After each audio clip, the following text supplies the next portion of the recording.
Joel has been playing that good. And whether you guys want to believe it or want to agree to it or not, Philadelphia has a championship caliber roster to come out of the East. They have a finals caliber roster. I'm not saying that they're going to win the finals because it is some juggernauts out West. But out East, this team is one of the most talented teams out East. They might be the most talented team in the Eastern Conference. Mars, you've been an advocate of me in my feelings toward Joel Embiid. Like, I've never wavered about how I feel about him this season. Mars, how do you feel about Philly in terms of winning this year? Winning what? That's all. You just answered the question. Forget it. Forget I even said that, Mars. Oh, okay. Joel's been hooping. Well, I didn't need a title episode for that. I've been saying it since last week. Because game 15, 16? Since the Lakers game, he's been good. And then it's getting better as like time goes on and whatnot. To Real Talk's point about I can't victory lap. Yeah, I said he's not going to be peak Embiid again. He's not. He's quite clearly not. But what he is still really good. And it's not all if Philly have a really good Joel. No, that's exactly what I said. I watched the clips back. That's exactly what I said. Yeah, that's cool. Yeah. No, it's exactly what I said. The clips are there. We're not saying 24. Real talk when Embiid's hooping. Cool. So yeah, 24 Embiid's not coming back. Want to make sure that's abundantly clear. He's not that level of defender. He's not going to be that level of defender. But offensively, like I said a month ago, 2 months ago, in November, clips are documented. He can be the best scorer on this Philly team. I think he is the best scorer on this Philly team. And they have a chance in the East. Is it from an ability standpoint, Mars, or from both an ability and production standpoint? At this stretch in his career, now it's both. Now that he's playing the minutes, it's both. The ability is still there, sure, but from a production standpoint, it's there too now at this point. Better self-creator, better in isolation, better in the mid-range. Like, better drawing fouls. Yeah, I think he's the best scorer on the team. The rim protection stuff is still like it's fine. I'm seeing a lot of Sixers propaganda about like how good Joel Embiid is as a rim protector. I think that's slightly skewed, but like he is still a fine rim protector. The rebounding is getting better, albeit not close to where he once was. But can't defend in space at all. Like he can't. He's not going to be able to stick anyone on an island. You can't switch with him. Even hedging and getting back is going to be a struggle. So like, yeah, that's why he's not going to be close to peak Embiid, because defensively, Embiid was, in my opinion, a defensive player of the year candidate. That's what he was. Defensive player of the year candidate. He finished alongside third. Being one of the best offensive players on the sport.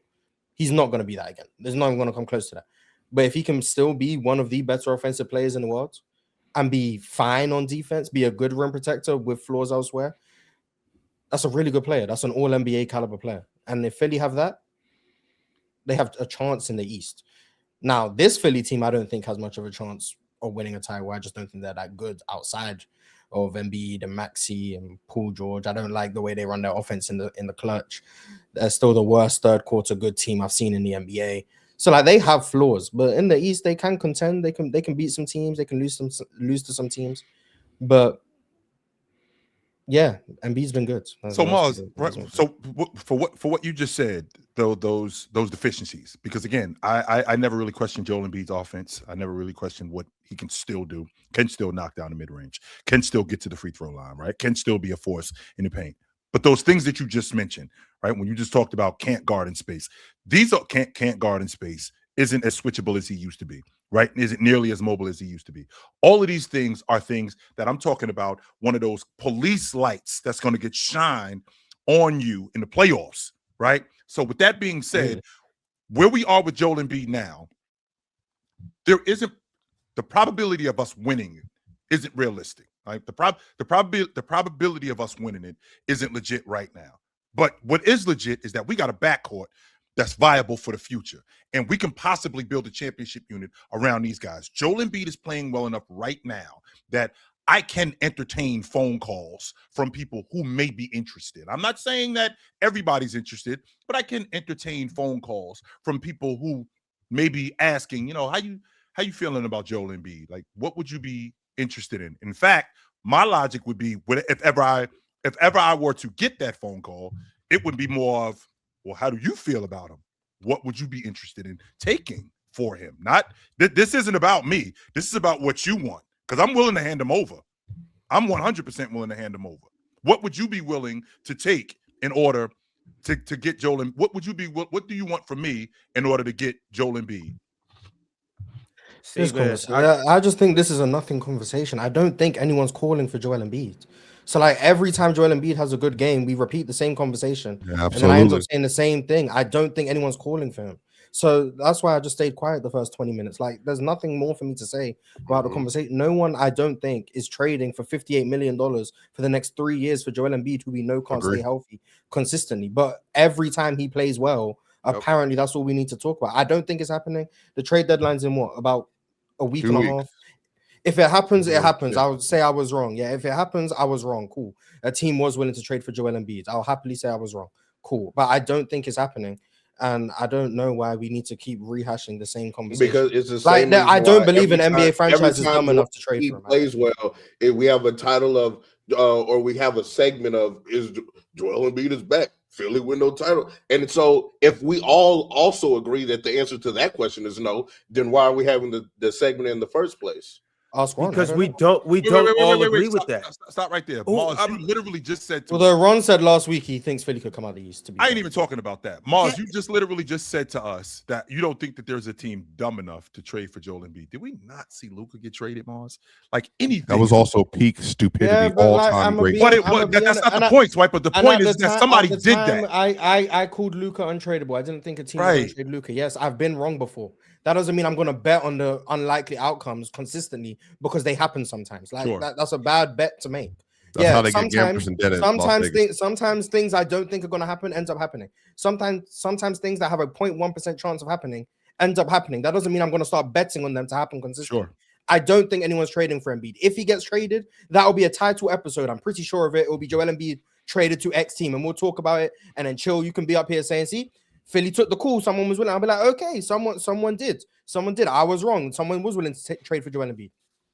And then we'll talk about did Philly make the right decision, or what would Joel Embiid do for the new team? And that will be the conversation then. But I'm tired of talking about Joel Embiid trade scenarios until he gets traded. That's kind of where I'm at. But you guys can talk about it. Like, I was just staying quiet.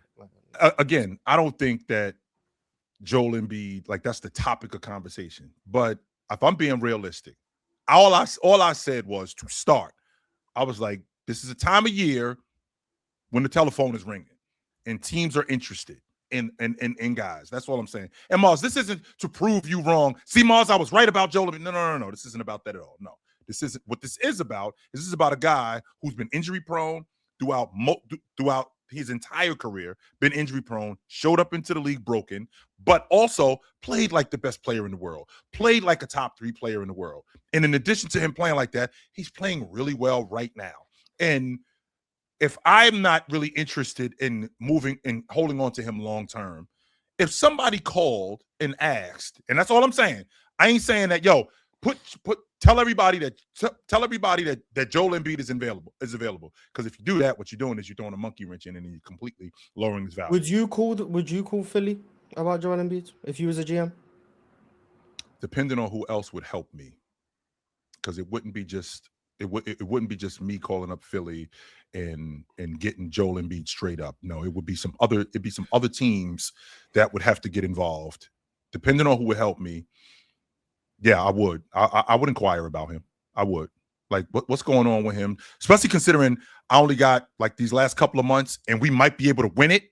There's a difference between us just being, because if we're already a good playoff team, it's okay, fine. But if we have an opportunity to get Joel Embiid and win it, then I would entertain it. Yeah.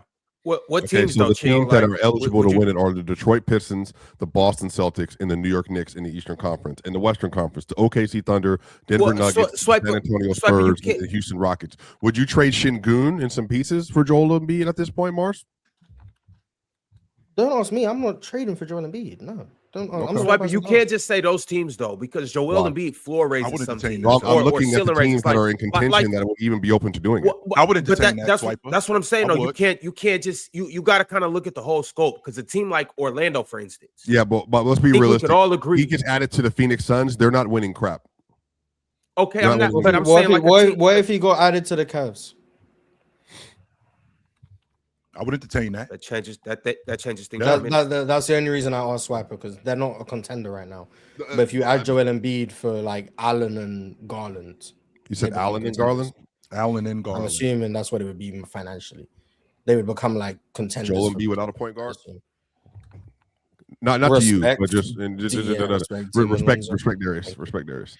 Lonzo instead of Garland. I do. That wouldn't work financially, but I respect Darius, and just financially, that's what it would have to be. Because once again, Joel Embiid's making a lot of money. Would you do Allen and Garland for Joel Embiid if you're Cleveland? Chill. One more time, Swiper. Jared Allen and Darius Garland for Joel Embiid. No, because I already got a lead guard, and my backcourt is already straight. I don't need Darius Garland. I'm good. So why don't you just trade Tyrese Maxey, VJ Escom then?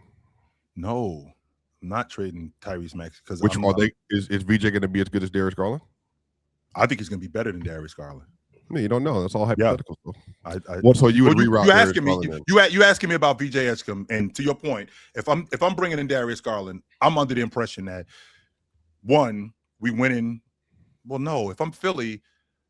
If I'm moving off of Joel Embiid, I'm looking at the future of what my team looks like, and I'm building my unit around both VJ Edgecombe and Tyrese Maxey. That's what I'm building my unit around. I don't need Darius Garland on my group with my group. I don't need him. I'm already straight at the point guard. I'm already straight at the two guard. So, no, I don't need those two guys. I don't need Darius Garland. I was thinking Hunter. I was thinking, would you entertain Hunter? Would you entertain? Because Mars, remember when we're talking about trading a star, you're not getting back more times than not equal value. No, we got to make the money work more than anything. In terms of player production and a player, you're not getting that back. The guy that I always talk about is Shaq. Like when Shaq got traded to Miami, he got traded for Lamar Odom, Caron Butler, and Brian Grant. That's who he got traded for. And this is Shaq in 2004, who's still considered a top 5 player.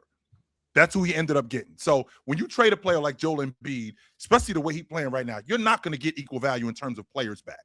No. So we got to make the money work. Guys, I'm on Mars' side with this, but for different reasons. Mars is saying he doesn't think anybody's going to call Philly. I don't think Philly's going to accept any calls.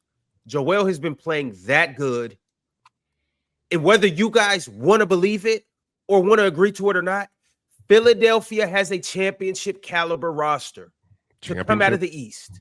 They have a finals caliber roster. I'm not saying that they're going to win the finals because it is some juggernauts out West. But out East, this team is one of the most talented teams out East. They might be the most talented team in the Eastern Conference. They really might be. With Joel playing the way he's playing, you got to came up here. Go ahead. I'm sorry, Ron. Go ahead. I'm sorry, Ron. Keep going. No, get him. Chill. You have a guard that's averaging 30, who's starting in the All-Star game. You have one of the most uber athletic two-way guards. That's a rookie. Sir. You have Paul George, who, if Paul George really gets it clicking, now defensively he's bringing his value. If he really gets it clicking, that takes that team to a whole nother level. But just the way he's playing out right now is still good. Kelly Oubre is a very underrated asset. He's having one of the better shooting years. He's having the best shooting year of his career. Sure. And he's still a monster defensively. Yeah. Like Philly and with has everything pieces. And with everything that you just said, Ron, we had a show up here talking about how Oklahoma City has got to figure out San Antonio because San Antonio has owned them. Ron, I don't know if you know this. Cleveland owns them. Cleveland owns Philadelphia. Every time that they play them, got Donovan Mitchell problems that they're worried about. That's not the point. The point that I'm making is that I'm not even tripping off Cleveland. The point that I'm making, Ron, is the championship caliber roster that you're talking about having. They have such a difficult time with Cleveland, and there's not a lot of the East don't run through Cleveland. Once again, Ron, the East does not run through Cleveland. The East does not. Cleveland can get bounced in the first round. Right, but you literally just told us about the championship roster that the Philadelphia 76ers have. Meanwhile, you got Cleveland getting bounced in round 1, who owns Philly. All right, but do you know who owns Cleveland? But do you know who owns Cleveland? By the way, who owns Cleveland? Who's Cleveland's daddies? Who's Cleveland's daddies? Okay, then. So I'm saying everybody got a team that they're not favorable against. They might not play Cleveland. All I'm saying is with the talent that they have, with Joel's the second best center in the league right now. He has got back to second level or to that second best center in the league. Yes, Mars. It is Jokic, Embiid. I'm not counting Giannis as a center. It is So huge. Wemby, what happened to the Wemby Does love you Wemby was not giving me exist? last I'm week? losing my mind, Ron. It's Oxman. Last week you just said he's more dominant than Shea. I forgot about Wemby. Third best center in the league. He's the third best center in the league. I agree. But he's the best center out east. He's the best. Giannis is out. They're not going to make the playoffs. Joel is the best big man in the playoffs. So Tyrese Maxey is a top 3 guard out east with the way he's playing right now. I'm saying, like, they got the star power. Yeah. They got the defensive potential. They got every piece you need. They got players off the bench. Mm-hmm. I'm saying, like, this is a scary Philly team. You guys are stuck in the past. You guys are stuck in the Ben Simmons years and all of that other stuff. Not. That don't got nothing to do with right now. Mars has outlined it plenty of times. When Joel gets in the playoffs, he hoops. He does. He hoops. I'm saying, like, Detroit. I'm supposed to be. So if I'm Philly, I'm supposed to be worried about Detroit and Cleveland. Yes. Yes, you well, are. I think Philly can compete with anyone in the East. I also think they can lose to anyone in the East, but they can compete for sure. Like, if they were to beat a team like Detroit, Boston, whoever, like, I wouldn't be like, oh my God, how? But if they lost to those teams, I also wouldn't be like, oh my God, how? Like, they're in like that Warriors predicament pre-Jimmy injury. It's like they give themselves a puncher's chance in every series. Ron, if the season ended today, they got Toronto in round 1. How you like Philly against Toronto in round 1? 4-1. You got them smoking Toronto? You said that way too comfortable. Because that's way too comfortable. Because that's how I feel about how much better. Well, right now Toronto don't employ a big man. Yeah, right now Toronto don't employ. But even if it is Poodle, Joel gonna treat him like a poodle. That is what that is lunch all day, every day. Scotty Barnes. That's the DPOY. Let some with a bunch of wings guarding him. We've seen this. He had a great defensive outing last night, I think. Yeah, we've seen this. He did. Yeah. He can guard. You guys acting like Philly is sweet. I don't understand why they're sweet. You think the Raptors are sweet? You think the Raptors are sweet? But is this all on Joel's injury history? Because if that's the case, you sir are acting like the Raptors haven't been better than them this year. And Cleveland hasn't been better than them this year. Better? No, Cleveland's not. What do you mean by better? Same tier. Okay. I think their defense is what carrying them. Obviously, has anybody over there ever won a playoff series? Has anybody ever over there won 3 playoff games? Yes, Scotty Barnes has won more than 3 playoff games. Joel been giving Toronto work in the couple times he's played him. No, he hasn't. Yes, he has, Ron. What are you talking about? He played. Scotty Barnes has played Philly in 22. I know that. The 22 series played Philly. Oh yeah, he did, and they lost. And he got Joel Embiid hit a game winner in that series in game. Game 3. But Scotty Barnes got hurt in that series, if I remember. Yeah, Pascal also I think had some stuff he was doing.